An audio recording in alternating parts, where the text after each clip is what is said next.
Hey, you already know what it ain't. DMV Spotlight each and every Wednesday night, 9 o'clock, right here on WPGC 95.5. And see what it is, right? Every week we invite the best of the best local MCs. Tonight, we have someone on the Spotlight that's already been here before, but he's putting in that work.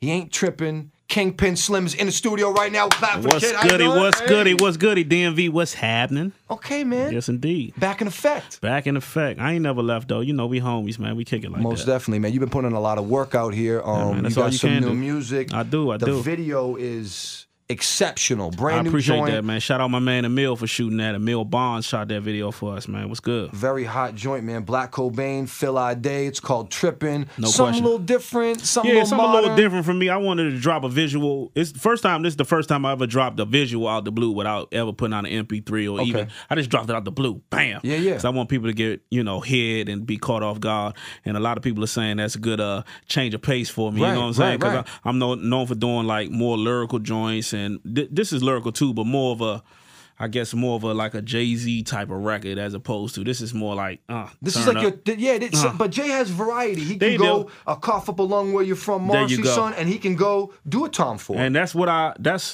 try to pattern myself after that. You know what I mean? Smart. That versatility, that longevity, that reinventing yourself, always being able to come back fresh and new and doing the new shit, but sounding. Yeah, we can edit. I edit all this.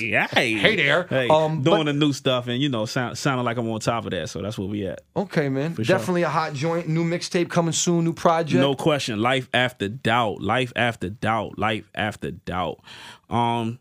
It's my most detailed project to date because what it is me being influenced by Life After Death and Reasonable Doubt. Two CDs that I feel like should be in the holy grail of CDs. They are. Like the Mount Rushmore I think they CDs. are. I think they are. Right. So I listened to them. I studied them.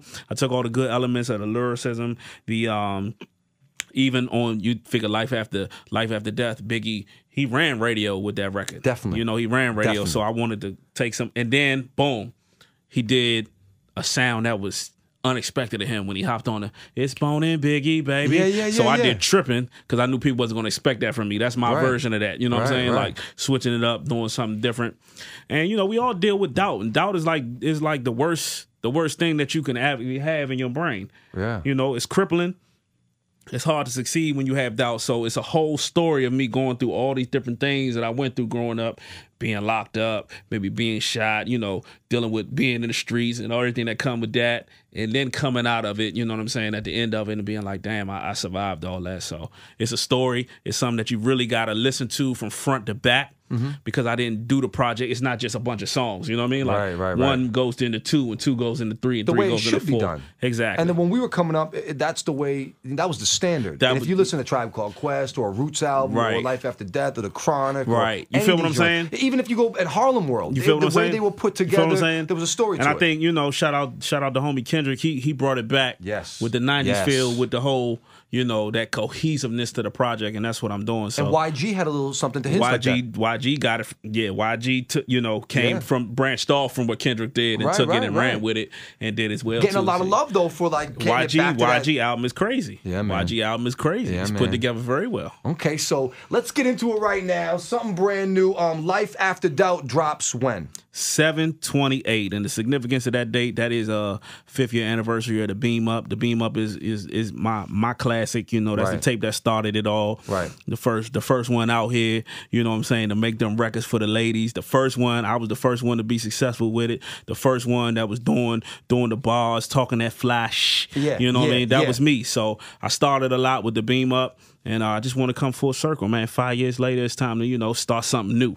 And that's what Life After Doubt is. That's what it is, man. KingPen Slim, DMV Spotlight. Introduce your new record for the whole DMV, man. Let them know what it is. This is your homie, KingPen Slim, Uptown's finest, right here on WPGC. I want to introduce my new record, Trippin'. You know what I'm saying? Shout out my homie Black Cobain. He dropped some heat on there. Shout out my homie Phil Day. He went in on there. Shout out Mark Henry, went in on the beat. It's the new record, first single off Life After Doubt, dropping 7/28. Trippin'. We ain't trippin', we ballin'. We ain't trippin', we ballin'. Tune in, let's get it.